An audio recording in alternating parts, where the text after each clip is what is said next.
ईमानदारी का फल बेस्ट हिंदी मोटिवेशनल स्टोरी। नमस्कार दोस्तों, आप सबका बहुत बहुत स्वागत है।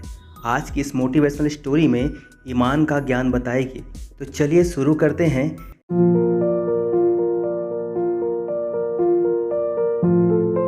काफ़ी समय पहले की बात है। प्रतापगढ़ नाम का एक राज्य था। वहाँ का राजा बहुत अच्छा था, मगर राजा को एक सुख नहीं था। वह यह कि उसके कोई भी संतान नहीं थी। वह चाहता था कि वह राज्य के अंदर किसी योग्य बच्चे को गोद ले ले, ताकि उसका उत्तराधिकारी बन सके और आगे की बागडोर को सुचारू रूप से चला सके। और इसी को देखते हुए राजा ने राज्य में घोषणा करवा दी कि सभी बच्चे राजमहल में एकत्रित हो जाएं। ऐसा ही हुआ। राजा के सभी बच्चों को पौधे लगाने के लिए भिन्न भिन्न प्रकार के बीज दिए और कहा कि अब हम 6 महीने बाद मिलेंगे और देखेंगे किसका पौधा सबसे अच्छा होगा। महीना बीत जाने के बाद भी एक बच्चा ऐसा था जिसके गमले में वह बीज अभी तक नहीं फूटा था, लेकिन वह हर रोज़ उसकी देखभाल करता था और रोज़ पौधे को पानी देता था। देखते ही देखते 3 महीने बीत गए। बच्चा परेशान हो गया। तभी उसकी माँ ने कहा, बेटा धैर्य रखो, कुछ बीजों को फलने में ज़्यादा वक्त लगता है। और वह पौधे को सींचता रहा। 6 महीने हो गए।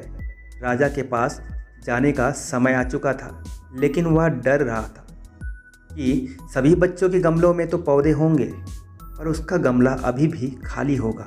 लेकिन वह बच्चा ईमानदार था और सारे बच्चे राजमहल में आ चुके थे। बच्चे जोश से भरे हुए थे, क्योंकि उनके अंदर राज्य का उत्तराधिकारी बनने की प्रबल लालसा थी। अब राजा ने आदेश दिया, सभी बच्चे अपने अपने गमले दिखाने लगे, मगर एक बच्चा सहमा हुआ था, क्योंकि उसका गमला खाली था। तभी राजा की नज़र उस गमले पर गई। उसने पूछा, तुम्हारा गमला तो खाली है। तो उसने कहा, लेकिन मैंने इस गमले की 6 महीने तक देखभाल की है। राजा उसकी ईमानदारी से खुश था कि उसका गमला खाली है, फिर भी वह हिम्मत करके यहाँ तो आ गया। सभी बच्चे के गमले देखने के बाद राजा ने उस बच्चे को सभी के सामने बुलाया। बच्चा सहम गया और राजा ने वह गमला सभी को दिखाया। सभी बच्चे ज़ोर से हंसने लगे। राजा ने कहा, शांत हो जाएं, इतने खुश मत होइए। आप सभी के पास जो पौधे हैं वो सब बंजर हैं। आप चाहें किसी भी मेहनत कर लें, उनसे कुछ नहीं निकलेगा, लेकिन असली बीज यही था।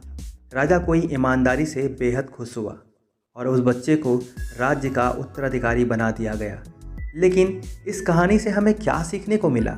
बेहिसाब से अपने अंदर ईमानदारी का होना बहुत ज़रूरी है। अगर आप खुद से ईमानदार हैं तो जीवन के किसी न किसी पड़ाव पर सफल ज़रूर हो जाएंगे, क्योंकि हमारी औकात हमें पता होती है। हम खुद तो पागल बनकर खुद ही नुकसान करते हैं। फाइनली मुझसे उम्मीद है कि आपको यह मोटिवेशनल स्टोरी बहुत अच्छी लगी होगी। इसलिए मोटिवेशनल स्टोरी देखना मत छोड़िए। आपको छोटी छोटी बातें, प्रेरणादायक कहानियों का खजाना यहाँ पर आपको मिलेगा। बहुत सारी फैक्ट्स और जैसा कि इसका नाम है, अच्छी जानकारी। मिलते हैं एक और नए इंटरेस्टिंग स्टोरी के साथ।